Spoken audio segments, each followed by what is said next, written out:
ছিলাম, বুকে জড়িয়ে এখানেই ছিলাম, জেল বরণ করেছি, জীবন দিয়েছি, কিন্তু দেশ ছেড়ে আমরা পালাইনি। কারণ আমরা এই দেশকে, এই মাটিকে, এই মানুষকে আমরা ভালোবাসি। আমরা ভালোবাসার ঠিকানা ত্যাগ করতে পারি না। দেশের আপামর জনগণ পুরানা বস্তা পচা দুর্গন্ধময় সেই রাজনীতি আর চায় না। এই রাজনীতির আমূল পরিবর্তন চায়, সংস্কার চায়, নতুন বাংলাদেশ দেখতে চায়। নতুন বাংলাদেশ পুরাতন ফর্মুলায় আর চলবে না ইনশাআল্লাহ। নতুন বাংলাদেশ চলবে নতুন ফর্মুলায়।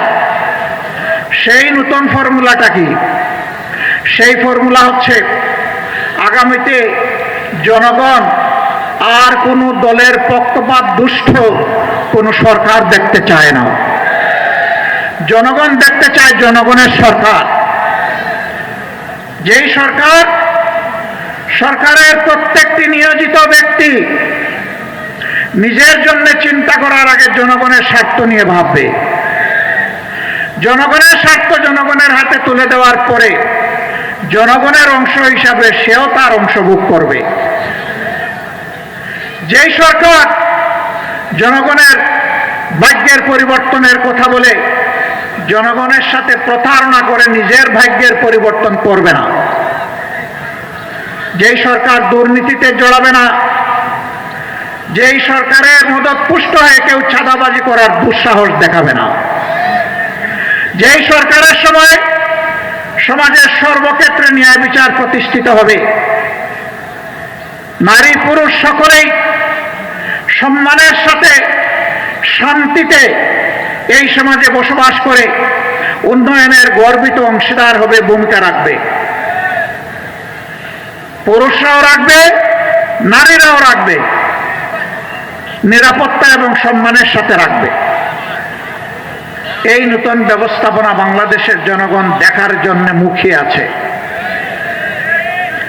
আগামী ফেব্রুয়ারিতে রোজার পূর্বে যে নির্বাচন ইনশাআল্লাহ অনুষ্ঠিত হবে, সেই নির্বাচনে জনগণ যাদের কর্মসূচি সমর্থন করে, যাদের বক্তব্যে আস্থা রেখে তাদেরকে বাছাই করে নেবে, আমরা তাদেরকে অভিনন্দন জানানোর জন্য এখন থেকে প্রস্তুতি নিচ্ছি।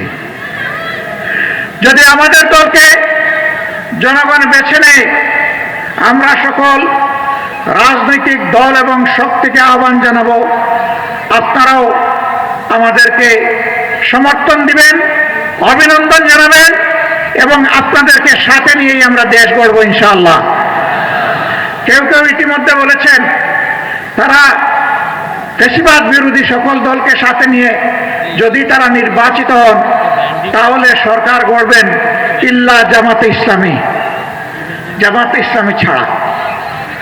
আমরা তাদেরকে বিনয়ের সাথে বলবো, জনগণ যদি মহান আল্লাহর ইচ্ছায় আমাদেরকে নির্বাচিত করে ইনশাআল্লাহ আমরা আপনাদেরকেও বাদ দিব না, সবাইকে সাথে নিয়ে আমরা দেশ গড়ব ইনশাআল্লাহ। আমরা বিভক্ত জাতি আর দেখতে চাই না। জাতিকে যারা বিভক্ত করে তারা জাতির দুশ্মন। আমরা ওই দুশ্মনের রাজনীতির চাষ আর বাংলাদেশে হতে দেব না। কিছু লোক প্রপাগান্ডা ছড়ায়। জামাতে ইসলামী তো কোনোদিন সরকার চালায় নাই। এখন এই সংকটময় মুহূর্তে যদি জনগণ জামাতকে ভোট দিয়ে সরকার গঠনের সুযোগ দেয় তাহলে তাদের তো অভিজ্ঞতা নাই, তারা দেশ চালাবে কেমনে? হ্যাঁ, আমরা স্বীকার করি আমাদের অভিজ্ঞতা নাই। কোন অভিজ্ঞতা নাই জানেন? জনগণের সম্পদ চুরি করার অভিজ্ঞতা আমাদের নেই।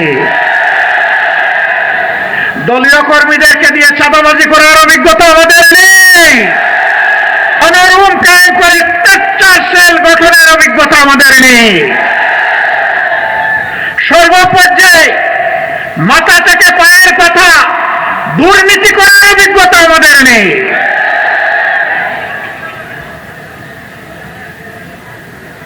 আমরা ক্ষমতায় যাইনি ঠিক আছে, কিন্তু 5 বছরের জন্য আমরা ছিলাম ক্ষমতার ছোট্ট অংশীদার।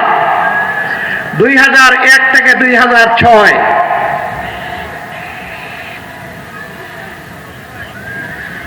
সেই সময় সরকারের স্টিয়ারিং যাদের হাতে ছিল তারা দেশকে সুশাসন দিতে ব্যর্থ হয়েছিলেন।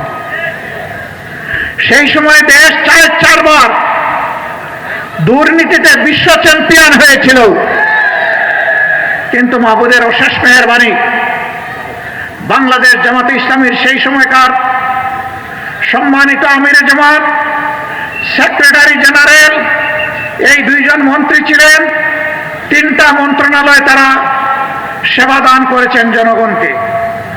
তাদের শাসনামল শেষে অনুবীক্ষণ যন্ত্র দিয়ে, টেলিস্কোপ দিয়ে তাদের কোনো দুর্নীতির ষড়যন্ত্রটি ছিল কিনা তা আবিষ্কার করার জন্যে বিভিন্ন মহল ঝাঁপিয়ে পড়েছিল।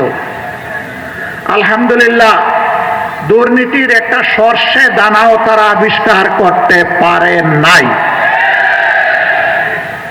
এই 2 মন্ত্রীর 4টা হাতের 20টা আঙ্গুল আল্লাহ তাআলা সম্পূর্ণভাবে পরিচ্ছন্ন রেখেছিলেন। তারা প্রমাণ করেছেন এই 2টার সাথে আরো 10টা মন্ত্রণালয় যদি জামাতে ইসলামীর লোকেরা পরিচালনার সেবা দেওয়ার সুযোগ পেতেন তাহলে 12টা মন্ত্রণালয় একই ধরনের পরিচালিত হতো, জনগণ উপকৃত হতো। তাদের এই সাফল্য দেখে যারা দুর্নীতিবাজ, যারা এই দেশের কল্যাণ চায় না, তারা শঙ্কিত হয়ে পড়েছিল। জামাত যদি এইভাবে এগিয়ে যায়, এই দেশে যদি সুশাসন সুবিচার প্রতিষ্ঠিত হয়, দুর্নীতিমুক্ত বাংলাদেশ যদি তৈরি হয়ে যায়, তাহলে সমাজে আর বিভাজনের রাজনীতির এই ব্যবসা চলবে না। সুতরাং যে কোনো মূল্যে জামাতকে বাংলাদেশের রাজনীতি থেকে অস্তিত্বহীন করে দিতে হবে। তারা সেই ষড়যন্ত্র শুরু করেছিলেন। 15.5 বছর ষড়যন্ত্রের বাস্তবায়নে এমন কোনো পদক্ষেপ নেই যা তারা নেননি। কিন্তু তাদের কোনো দুঃশাসনের সামনে, জুলুমের সামনে, অন্যায় আবদারের সামনে আমাদের সরকার পরিচালনার, যদি আল্লাহর ইচ্ছায় জনগণের ভালোবাসায় আমরা সেই সুযোগ পাই, সরকার পরিচালনার ভিত্তি হবে আল্লাহকে ভয় করা, প্রকাশ্যে এবং গোপনে। আল্লাহকে যারা ভয় করবে, জনগণের সমস্ত আমানত তাদের কাছে নিরাপদ। জনগণকে তাদের অধিকার চেয়ে নিতে হবে না, সরকার বাধ্য থাকবে জনগণের অধিকার তাদের ঘরে পৌঁছে দিতে। এই ইতিহাস নূতন করে আমাদের রচনা করা লাগবে না, এটি আমাদের গর্বিত ইতিহাস, এটি আমাদের মদিনা কেন্দ্রিক শাসনের ইতিহাস। আমরা দল ধর্ম নির্বিশেষে সকল মানুষের জন্য সেই ইতিহাস রচনা করতে চাই। অনেকে আমাদেরকে কর্নার করার চেষ্টা করেন। বাংলাদেশ জামাতে ইসলামী যেহেতু কোরআন কেন্দ্রিক একটি দল, সেই কারণে অন্য ধর্মের লোকেরা তাদের হাতে নিরাপদ হবেন না। আমি মহান আল্লাহর উপর ভরসা করে চ্যালেঞ্জ দিলাম, 54 বছরের স্বাধীন বাংলাদেশে বাংলাদেশ জামাতে ইসলামীর কোন নেতা কোন অন্য ধর্মের লোকের উপর জুলুম করেছে, তার জমি দখল করেছে, তার ইজ্জতের উপর হাত দিয়েছে, তার সম্পদ লুণ্ঠন করেছে, সাহস থাকলে আমাদেরকে বলে দেন। আমরা সেই দুষ্ট লোক তৈরি করি না। মহান আল্লাহ আমাদেরকে শিক্ষা দিয়েছেন, যেই দেশে মুসলমানরা সংখ্যাগরিষ্ঠ হবে সেই দেশে আল্লাহ বলতেছেন, অন্য ধর্মের লোকদেরকে আমি তোমাদের কাছে আমানত রাখলাম, যদি তাদের অধিকার কেউ হরণ করে। আল্লাহর নবী বলছেন, হাসরের দিন ওই মুসলিম নামের জালিমের বিরুদ্ধে আমার আল্লাহর দরবারে আমি হব বাদী, তার বিরুদ্ধে আমি করব মামলা দায়ের। আমরা আল্লাহ তাআলাকে ভয় করি, আমরা আমাদের এই সমস্ত ভাই বোনদেরকে সম্মান করি। ধর্মীয় কোনো বিশ্বাস ধারণ করা প্রত্যেক নাগরিকের নিজস্ব ব্যাপার। এখানে কোনো জোর জবরদস্তি চলবে না। আমি যেমন পছন্দ করব না আমার উপর কেউ তার ধর্ম চাপিয়ে দিই, আরেকজনে তেমন পছন্দ করবে না তার উপর আমার ধর্ম আমি চাপিয়ে দিই। এটা চাপাচাপির কোনো জায়গা নয়। তারা ইনশাআল্লাহ বাংলাদেশে নিরাপদ থাকবেন, যে বাংলাদেশ আল্লাহ যদি আমাদেরকে পরিচালনার তৌফিক দেন। এবং আগামী নির্বাচনে জামাতে ইসলামীর হয়েও তাদের কেউ কেউ ইনশাআল্লাহ সংসদ সদস্য পদে লড়াই করবেন।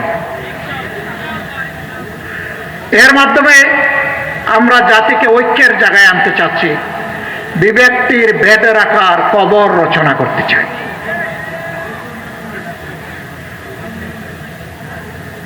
সম্মানিত এলাকাবাসী, কথা অনেক হয়ে গেছে। আজকে জুমাবার, আমরা সবাই জুমার নামাজে শরীক হব। যে কথাগুলো বললাম সেই কথা সাক্ষী হয়ে গেলেন আল্লাহ আর আপনারা।